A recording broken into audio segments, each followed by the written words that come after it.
Sega.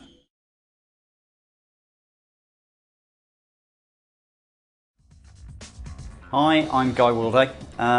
We've talked a lot about the sort of in-depth features of Sega Rally, and really what I want to do now is sort of talk about the specific game modes, the other modes that we've got in the game. So from the sort of start of the game, if I go into the menu system here, we've tried to keep this all very clean, very simple. We've used some nice sort of photographic type images that you can sort of pick between. So if I just walk through the different modes that we've got, I guess the key single player mode is this championship mode. So if I just step into here, the first thing you've got is a choice of which group, which category of cars you're going to pick.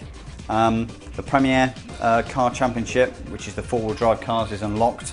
The modified two-wheel drive and classic championships are still locked, so you need extra points to unlock those particular classes.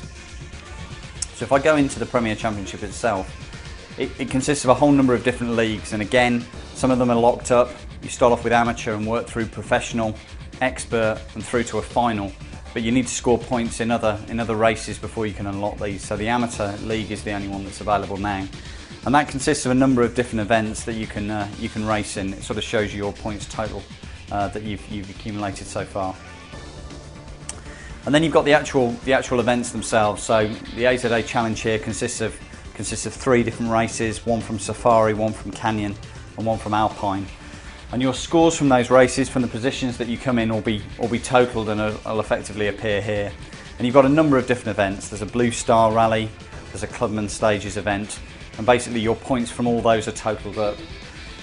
And basically the championship mode, accumulating points in the championship mode is going to unlock new cars, unlock different tracks within the game, and unlock sort of new car liveries, new features as you play through. So that's the single player championship mode. If I step back to the main menu here. Now quick race is pretty much what we've been demoing in all the videos we've run to date.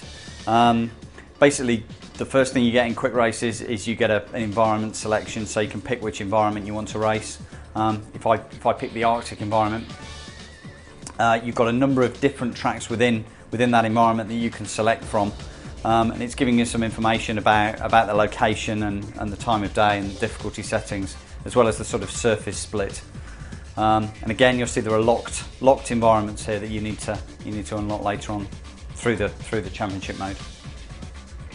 So if we select Arctic 1, you then down to car selection. You pick your category of cars, again from Premier cars, modified, through to the Master, the classic cars. So if we select those, you've again got a choice of classic cars you can pick. So we've got the Celica and the Lancia from the original Sega Rally, and then we've got a Ford Escort Cosworth, an Audi Quattro, a Peugeot 205, and a Lancia Stratos. So you can pick any of those cars, and again we've got classic cars that are locked that you need to score points in the Masters Championship, and you'll be able to play those later.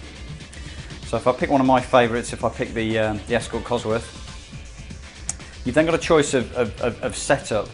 We've basically simplified this down to 2 basic setups. You've got an off-road setup, which is going to give you more grip and traction on the real sort of loose, on the deforming surfaces. And then you've got a road setup, which is going to work much better on tarmac and much better on the harder packed surfaces in the game. So we're on snow, it's an Arctic environment, so I'm going to pick the off-road setup. And then finally you've got a choice of liveries, and again the liveries are locked. You unlock those in the championship mode. I'll select the default livery here.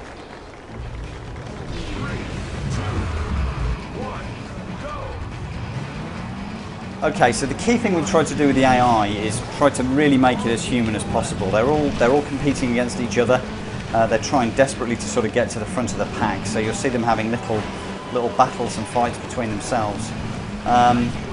They'll certainly get very, very competitive with you when you sort of catch them up and get with them, and they'll be trying very hard to overtake you and trying quite hard to sort of stick to their lines around corners. They're going to take full advantage of the deformation. They're going to do everything they can to sort of use the deformed line, this faster deformed groove that's going to form in the track.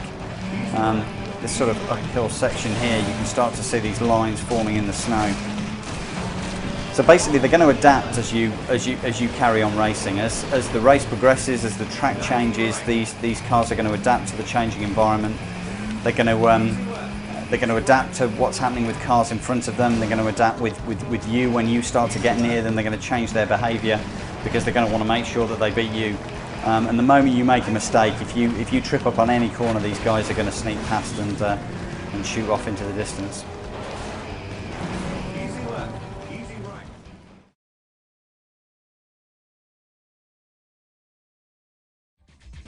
Okay, so this is going to show you the online component of the game.